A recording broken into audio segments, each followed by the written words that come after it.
Hey guys, welcome back to Glam Finds, and I'm here with my favorite pickups of 2023. I wasn't gonna do this video, but I went to pick a fragrance of the day today, and it's the 31st, so it's New Year's Eve, and I was like, oh, I should do favorite pickups of 2023. Now, this isn't like fragrances that were new in 2023. I just ended up picking up a bottle this year, and I'm gonna do 5 indie and 10.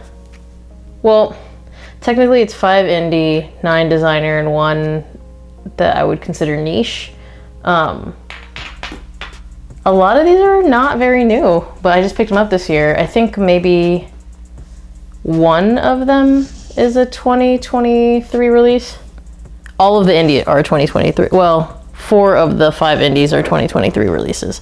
So, sorry, we have Rocky with us today, and he, whenever he hears me talking, he feels like it's very important for me to be petting him. So, bear with me. We're gonna start off, I'm not gonna go in any order.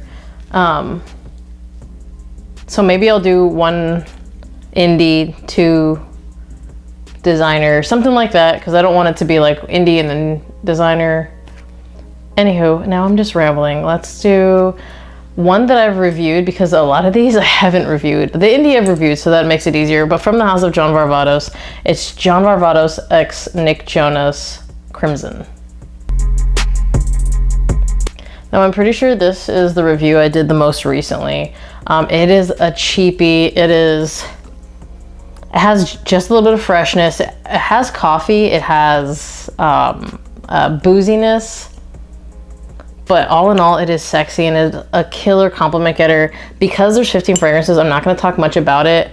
Watch my video on this, and if you are able to pick this up, pick it up, because it's under $30 and it is one of my most reached for fragrances of all year. I love it that much. Next. So let's do another one. Let's do 1 that I haven't reviewed, and I'm not going to review because it's discontinued, so there's no point. From the house of Giorgio Armani, it's Acqua di Gio Profumo.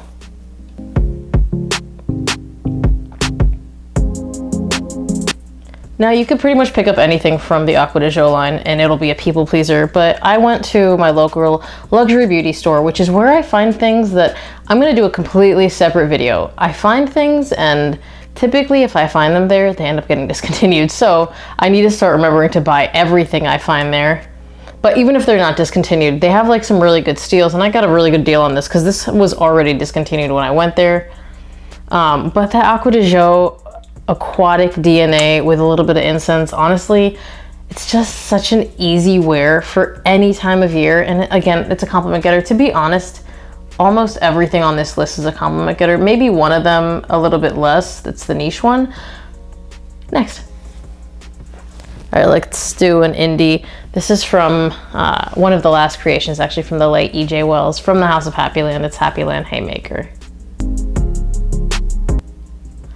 This is just a spicy, fresh fragrance. And again, I've reviewed this one, so I'm not gonna talk much about it, but gosh, it's such a good fragrance. And when you wear it for a fresh fragrance, again, very spicy, fresh fragrance, it lasts and projects incredibly, and people love this fragrance, so I love wearing it. And the thing is, you only need like 2 sprays and it goes all day, so it's such an amazing wear. He is gone but not forgotten. Such a creative genius. I will always love my Happyland fragrances. Definitely check this one out. I'll link a code up here. Next. Okay, we're gonna do another one that is, it's not really discontinued. I mean, it is discontinued. It's hard to find, but I'm still going to talk about it because it's so severely underrated, and I really wish I would have talked about it when it was easier to find. I never reviewed this, but from the house of Calvin Klein. It's Calvin Klein Eternity Summer 2020. This is a gorgeous, gorgeous fragrance, and it is a summer fragrance, obviously, so it's fresh. It's got a little bit of coconut.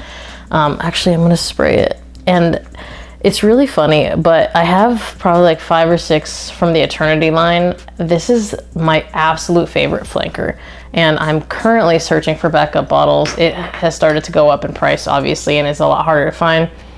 But it's got a nice coconut note, and it doesn't give you that suntanny vibe. but it is fresh. It has like a fruitiness to it. It has almost like a little bit of richness to it for a summer fragrance. It has a little bit of resinous to it. So like, I'm just gonna read you these notes and I feel like it gives it all away, right? Top notes, sage, star anise, bergamot. That's not normal for a Calvin Klein summer fragrance. Mid notes, coconut nectar, saffron, osmanthus. Base notes, Australian sandalwood, olibanum, labdanum. This is so good, and I just wish we would have talked about it earlier, because now it's like pretty hard to find, and it is the absolute best from this line. I don't care what anybody says. This is so good.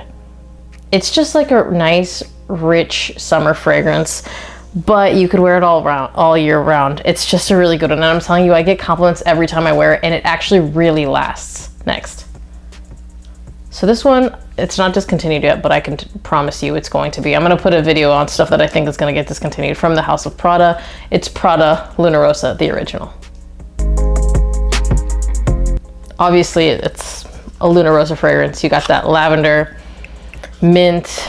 It's such a nice, fresh, slightly sweet fragrance. I want to spray this stuff in the air, but I have Rocky on my lap, so I really can't, because it's going to get on him and he's going to have all the allergies. So when I smelled this one for the first time, I was like, how have I not smelled this? Like, I have almost all of the other Luna Rossas. This one is so good and such an easy reach because it's just so fresh.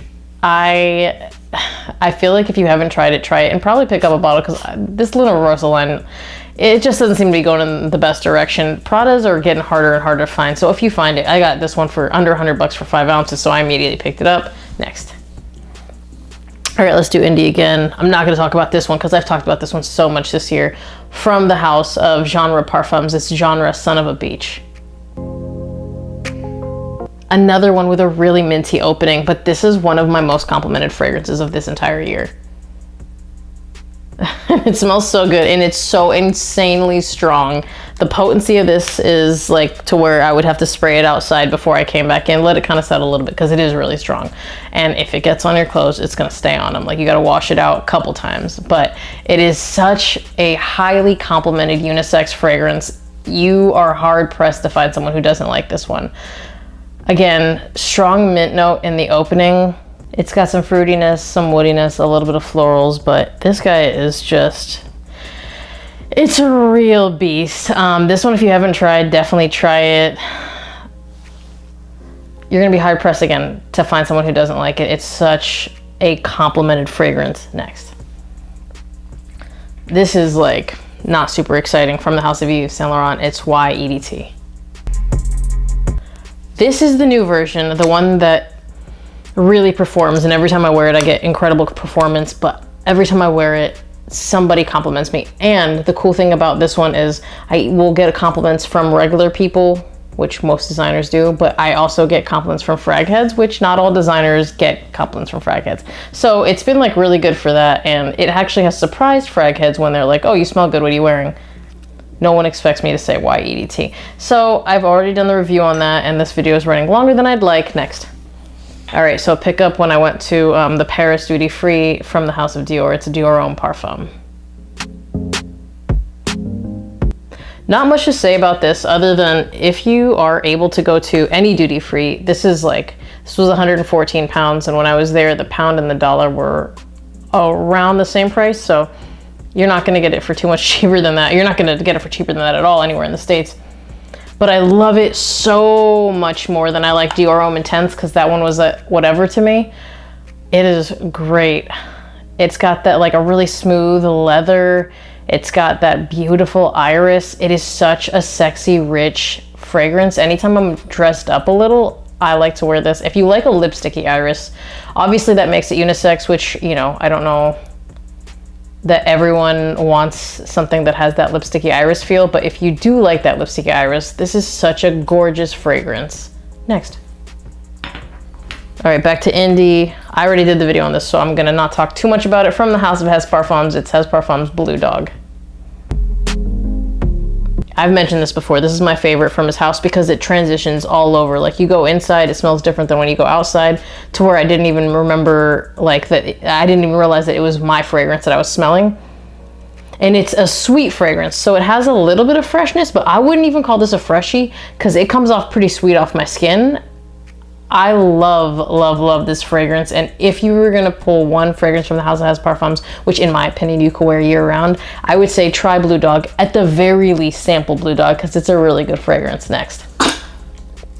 You good, Bubba? All right, again, we gotta blow through these. Okay, so from the House of Hugo Boss, I reviewed this one already. Hugo Boss Bottled Pacific. I have the 200 ml and I do not regret this purchase at all because it is such a beachy fragrance. Like, it literally smells like the beach when you smell it. And I wore this one when I went to Mexico this summer. Every time I've gone to the beach, I've taken this with me.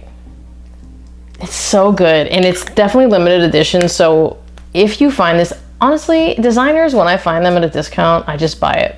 This one I bought at Macy's for the 15% off just because I was like, in case I am not able to get it, I love a coconut fragrance, and this is a coconut fragrance. I had to pick it up. Do yourself a favor and just pick it up if you can find it for a discount. Next. Okay, this is an indie fragrance from the House of Essential Parfums by Quentin Bish. It's Bois Imperial. My buddy Jim sent me a sample of this a while back, and I eventually got to picking it up, but it is such a potent, nice, peppery, spicy fragrance with a beautiful vetiver and woody backbone. If you haven't tried this, definitely try it. To me, it's got like this beautiful uniqueness to it, and it is really potent. So when I wear it, I know I'm gonna be smelled. I wouldn't dress it down. I wouldn't dress it down. I really like these bottles, by the way, but it's a really nice, elegant fragrance, and I think that everyone should try it. Again, if you like kind of like a peppery note, which I feel like peppery notes, typically you're gonna wanna dress them up anyways. Are you good, dude? You got a hairball? Give it a shot. Next. All right, we're back to indie. I did the video on this one, so I'm not gonna talk much about it. If you like an aquatic fragrance from the House of Transcendent Parfums, it's Ocean Sunset. I would call this a really unique summertime aquatic fragrance. You got like this, like the way that the saltiness is done here is really, really good. Watch my video on this one. This was one of his first two launches, along with, I believe, Carnal Desire, and this is my favorite from the house still. It is such a good and potent summer fragrance, and as you can tell, like by what I've already been giving you, I love a potent summer fragrance because they're not all like that. Again, I think it's unique, and it's another compliment getter. Again, probably the only one on this list that maybe I don't get as many compliments with because the pepperiness could be a little strong for some people is Bois Imperial. Everything else I've never worn without getting a compliment because they're good fragrances. Next. All right, this one is a cheapie from the House of Afnan. It's Afnan Supremacy in Heaven. I'm wearing this layered with Latafa Fakhar right now. I love this one. I'll say it again. I own the OG. I'll probably always own the OG Silver Mountain Water, but I like this more than the OG because it's citrusy and it's got a little extra sweetness to it. And I think, to be honest, it projects more than the OG, but I love this fragrance and people love this fragrance on me, and I will always have a bottle. Like, it has a pretty decent dent because I wear it a lot. Next. All right. This designer has been around since the beginning of time, but I finally picked it up this year from the House of Chanel. It's Chanel Allure Sport Eau Extreme. Fresh, musky, vanilla, or fresh, musky sweet from the tonka bean. So this is also one that people that don't really like fragrances like. So it's really easy to wear when I'm going to like any like work function or anything like that because nobody dislikes it. Even people that are really sensitive to fragrance will tell me that I smell really good when I wear it. So when I don't know what to wear, this is oftentimes the one that I reach for just because it's really easy and it's not too strong, so it never bothers anyone. Next. All right, last one. I had a travel atomizer of this and I finally picked up a full bottle. But I think even the travel atomizer I picked up earlier this year from the House of City Rhythm, it's City Rhythm Rhythm. You guys already know my favorite type of fragrance is fresh and sweet, and you're not gonna get more of a fresh, sweet fragrance than this. Again, it lasts, it projects, and people love it. So that's what I'm saying. Everything on this list, like I would actually call these my most complimented of the year. Definitely these 5 indie, really complimented. And then in terms of the designer, I would say the most complimented, believe it or not, are the cheapies, the John Barbados Crimson, CK Eternity Summer 2020, definitely Yves Saint Laurent YEDT,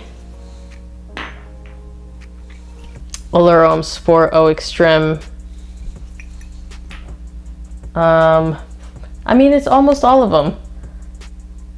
Yeah, it's almost all of them. Like literally, it's almost all of these. I think the 2 that don't get as many compliments because they're slightly lighter would be the Prada and the Boss. But when people are like, if you hug somebody and they smell it, they go hard, man. And then the Prada is like such an easy work fragrance, so I feel like I definitely want to keep it in my collection. And the Boss, I don't want to wear something too heavy to the beach, so it's the easiest reach. Let me know what your best pickups of this year were. I have real big plans to actually do better with posting videos. This year was actually like the worst. I did not post. It was a really good year. 2023 was a really good year. However, I had a really hard time keeping up with posting the videos that on the schedule that I used to post them on.